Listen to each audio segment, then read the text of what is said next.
Page 58, an American hymn. At the top of the page, they're talking about the scale or the key of A major. And they do it with tetrachords. The tetra means four. Tetrachord is you just leave out the thumbs. And you're using four keys. Like in C major, if I did that, it's a tetrachord. And A major, it's here. It's a tetrachord. Using tetrachords, and they're telling you to put a whole step between them. And now, when I was little, first learning to play the piano, the teacher I had at the time used the John Thompson series. And John Thompson presents scales using tetrachords. And that's how I learned scales, with tetrachords. And it thoroughly messed me up. Thoroughly. It wasn't until I was in college that I fully appreciated doing scales and arpeggios the way they were supposed to be done. I learned the correct way to fingering them and so forth in various teachers I had prior to college, but I never really cared for scales. I didn't understand, what's the point? I don't like these, I don't want to do them. It wasn't until college where everything started to click and I finally, oh, that's what it's about. So do the scales, just take my word for it, do the scales. Whew. And here they're showing the A major scale. You can go do my scale video on A major. Do the intermediate. If you know the scale, do the intermediate. If you don't know the scale, do the beginner. Just learn it first.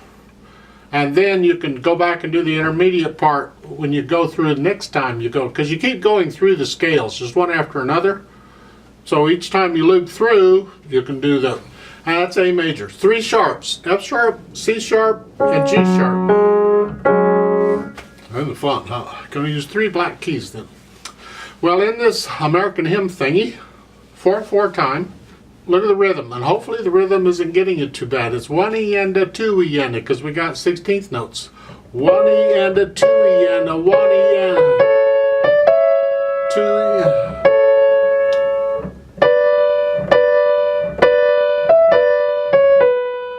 The top of page 59 in the right hand, the B is tied.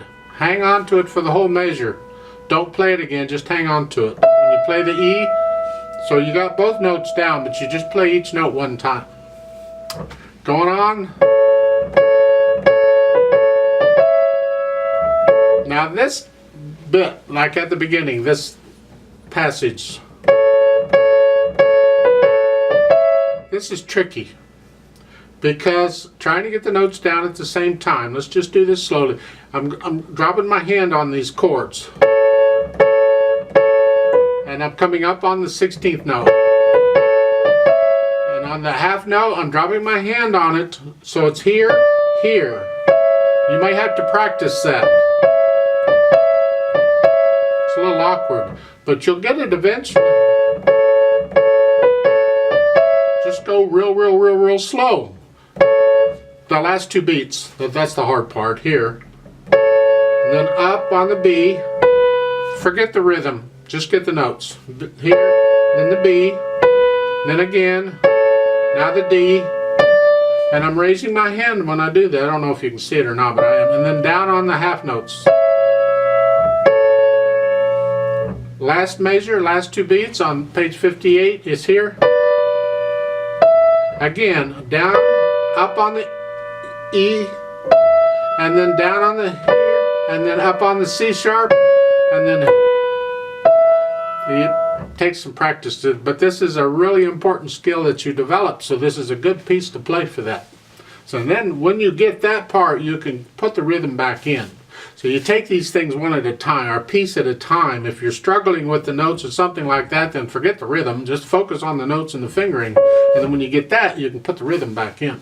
Now, where was I? Page 59. Let's go to the second line. We're here.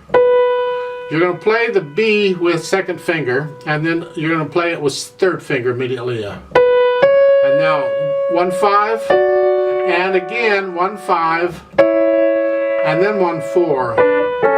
It's a little awkward, but the melody's what we want, so we're going to go 5/5. So I can connect the last 3 notes. So it's the least of the evils, I should say, but that's what we want. And going on, last measure.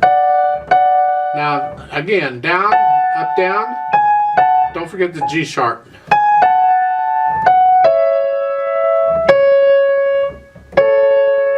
And And then second measure, third line. I'm going down, up, down, up, down, up, down. It's because I want to play the chords with a downstroke. So the finger, the hand is playing the chords for me, and I'm just going up on the little note. And I'm exaggerating it for you, as I said before. For the camera, the motion is actually a little motion. It's fourth line.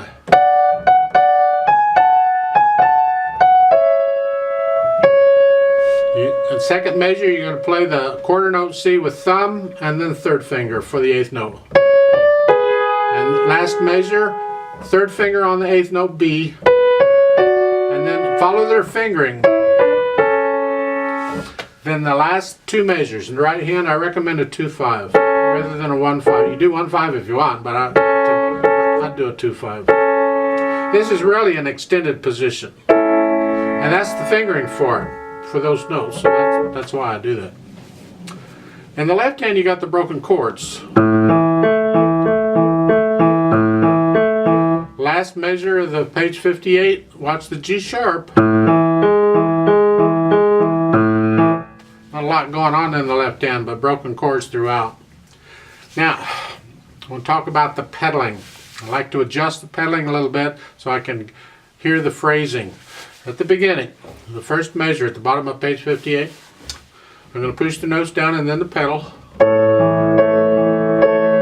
Right after I play the E, and on the third beat, it's the end of 3, I'm going to lift the pedal up. I don't want to smear this. I don't want any pedal in that because it'll smear, so we don't pedal that. Next measure is the whole measure. I'm lifting the pedal up at the end of the second measure with the right hand because there's a phrase break there and I want to hear some silence in the right hand. The left hand is legato. There's no silence there. But I got to lift the pedal up with the right hand or I don't get any silence there. So the second measure going on to the third.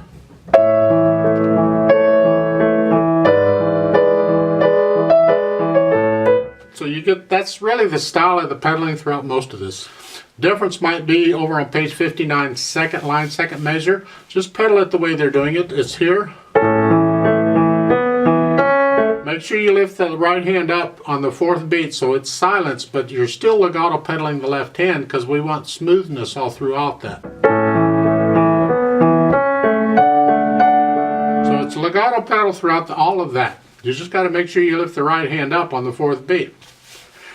Now on the third line, on the first measure, there's a phrase in there and I want to lift the pedal up with the right hand so I get silence for the phrase. The left hand, as always, is legato. So that one is here.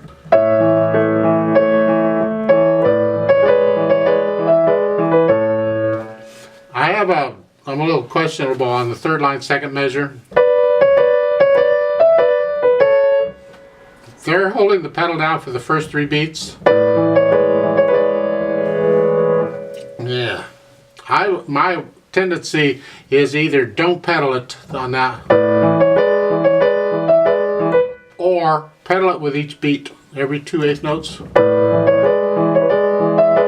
Except the last beat, don't pedal the last beat.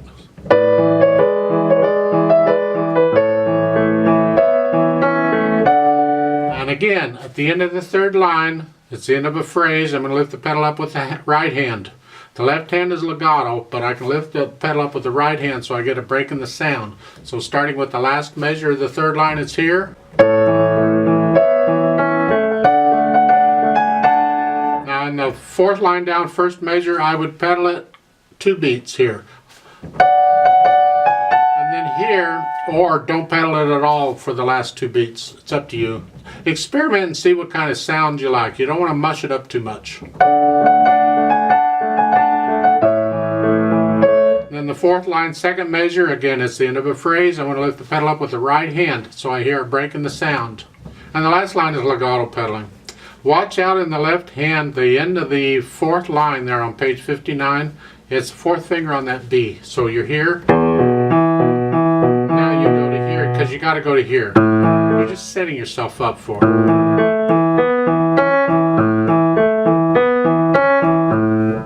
And this is very slowly and quietly. It's just a nice spiritual, actually. It's giving just probably all kinds of recordings. There's words for it. They got words there. They're right above where the piece starts. There's words for it.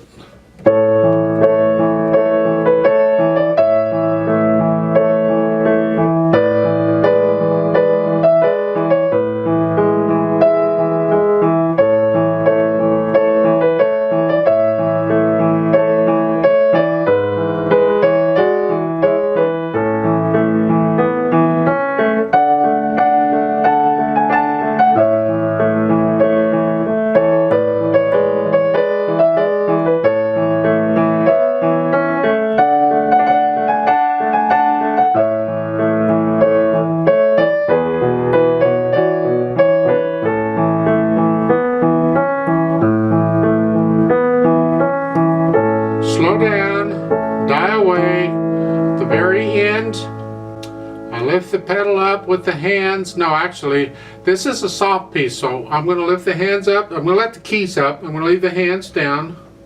And I'm going to gradually lift the pedal up so the sound dies away. That's an effect. You do that on an acoustic. Can't do it much on an electronic, but on an acoustic you can. So the last two measures, you're here, because it has a retardando, you're slowing down and you're already very soft. Here, then I'm going to let the keys up, but keep the hands down. I don't want the audience to know I've done this. And now I'm going to gradually lift the pedal up and let that sound just die away. See, if I lift the hands up here, when I lift the keys up, the audience knows something's going on. I don't want them. I'm just being sneaky here. So I leave here, and only the people really watching will realize I've let the keys up. Most people think I've still got the keys down, so I'm sneaky.